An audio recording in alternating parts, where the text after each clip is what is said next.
With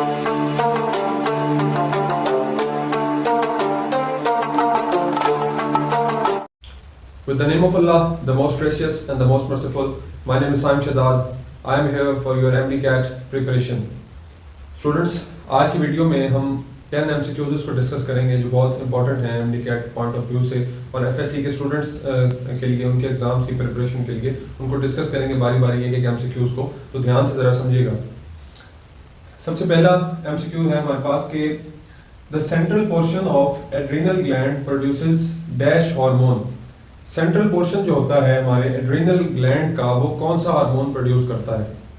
वो students epinephrine hormone produce करता है, जो आपको पता है कि ये हार्मोन स्ट्रेस की कंडीशन में बॉडी के अंदर प्रोड्यूस होता है बॉडी को नॉर्मलाइज करने के लिए। और ये करता क्या है, ये जो हमारा कार्डिक सिस्टम है उसको स्ट्रेंथन करता है, हमारे ब्लड के अंदर ग्लूकोज लेवल को मेंटेन रखता है, ग्लूकोज लेवल को बढ़ाता है। और ये उस वक्त पे रिलीज होता है एपिनेफ्रीन जब बॉडी बहुत ज़्यादा स्ट्रेस की कंडीशन में होती है। और ये रिलीज कब कौन करता है इसको, एपिनेफ्रीन को? एड्रीनल ग्लैंड का जो सेंट्रल पोर्शन है वो एपिनेफ्रीन को प्रोड्यूस करता है और फाइट और फ्लाइट सिचुएशन में इसको प्रोड्यूस करता है। दूसरे नंबर पे है कि beta cells of islets of Langerhans produces dash hormone. Beta cells of islets of Langerhans का जब भी नाम आए, इस पोर्शन का, इस चीज का जब भी नाम आए, तो ये किससे डायरेक्टली लिंक्ड होगा? ये इंसुलिन से लिंक्ड होगा। Beta cells of islets of Langerhans जो हैं ये प्रोड्यूस करते हैं किसको?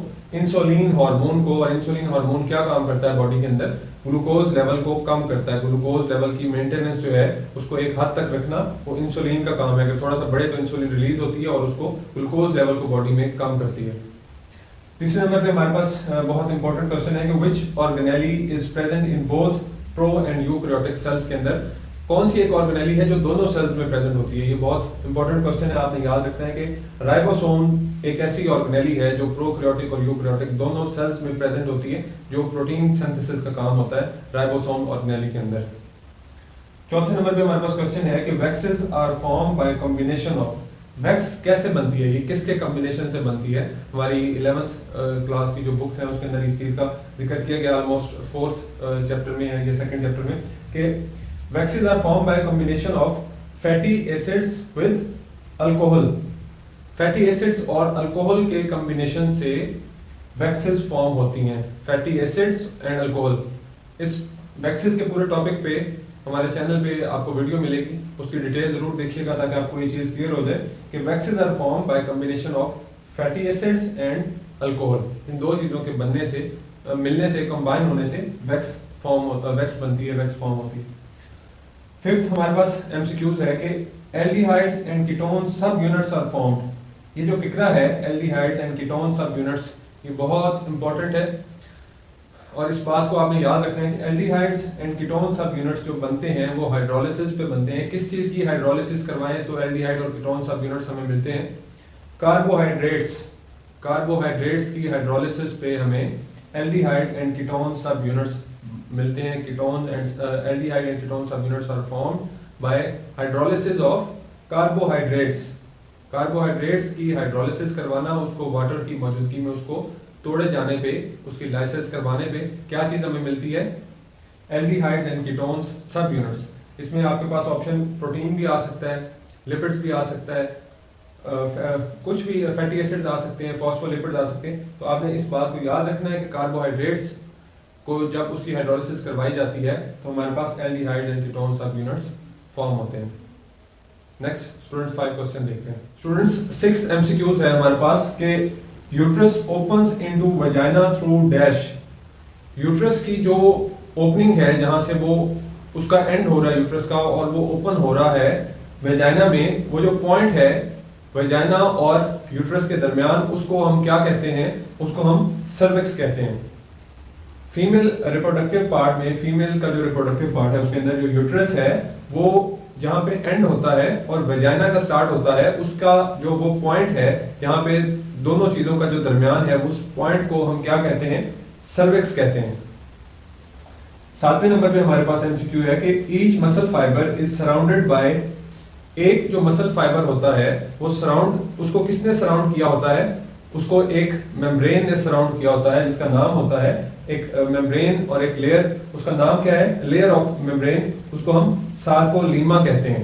आपने इसको मिक्स नहीं करना, एक सार्कोमेयर लफ्ज होता है, एक सार्कोलीमा होता है। सार्कोमेयर एक कॉन्ट्रैक्टाइल यूनिट है जो मसल्स में प्रेजेंट होता है, जबकि सार्कोलीमा एक मेम्ब्रेन है जिसने मसल फाइबर्स को घेरे होता है। सार्कोलीमा है ये लफ्ज, आपने याद रखना है कि each muscle fibre is surrounded by a layer, और इसको मेम्ब्रेन भी कहते हैं जिसने मसल के फाइबर को सराउंड किया होता है, जिसको हम सार्कोलीमा कहते हैं। 8th है last 4 vertebra fuses in human to form. Human का जो टोटल वर्टिब्रा का स्ट्रक्चर है उसमें लास्ट में हमने इस टॉपिक को बहुत डिटेल से पढ़ा है अपनी पिछली वीडियोस के अंदर कि कैसे जो है हमारा वर्टिब्रा जो एंड पे जाकर फ्यूज करता है और फिर एक बोन बनती है। इसको उस कंप्लीट सेट ऑफ 4 बोन्स को हम क्या कहते हैं, कोकाइक्स कहते हैं। उसको हम कोकाइक्स कहते हैं जो हमारे वर्टिब्रा के स्ट्रक्चर में लास्ट पे 4 बोन्स फ्यूज होती हैं। उस 4 बोन्स के फ्यूजन को हम क्या कहते हैं, कोकाइक्स। गैस्ट्रिन 9th है हमारे पास कि gastrin is a hormone produces bye, ये जो गैस्ट्रिन हार्मोन है ये किसी ग्लैंड के थ्रू प्रोड्यूस नहीं होता, आपने इस बात को याद रखना है। पिट्यूटरी ग्लैंड, एड्रीनल ग्लैंड, किसी भी ग्लैंड के थ्रू प्रोड्यूस नहीं होता, बल्कि ये गैस्ट्रिन हार्मोन स्टमक में रिलीज होता है और pyloric region of stomach, stomach की वॉल्स के अंदर, उसकी पाइलोरिक रीजन जो उसकी वॉल्स हैं स्टमक की, वहां पे ये गैस्ट्रिन हार्मोन डाइजेशन के प्रोसेस में हेल्प करने के लिए प्रेजेंट होता है स्टमक में और इंटेस्टाइन के अंदर। और प्रोड्यूस कहाँ पे होता है, pyloric region of stomach, stomach की वॉल्स में ये प्रोड्यूस होता है गैस्ट्रिन हार्मोन।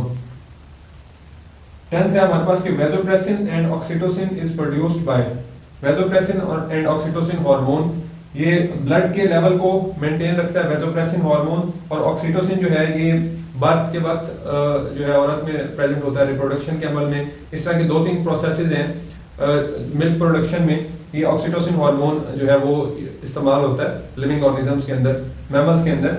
ये कहाँ पे बनता है, इस प्रोड्यूस्ड बाय, किससे बनता है, dash by posterior pituitary gland. ये पोस्टीरियर पिट्यूटरी ग्लैंड जो है इनको प्रोड्यूस करते हैं वेसोप्रेसिन और ऑक्सीटोसिन को। और कहाँ पे प्रोड्यूस करते हैं, hypothalamus of the brain, brain का जो हाइपोथैलेमस वाला पोर्शन है वहां पे ये वेसोप्रेसिन और ऑक्सीटोसिन प्रोड्यूस होते हैं। उनको करता कौन है प्रोड्यूस, पोस्टीरियर पिट्यूटरी ग्लैंड इनको प्रोड्यूस करते हैं, इन दोनों हार्मोन्स को, वेसोप्रेसिन एंड ऑक्सीटोसिन को।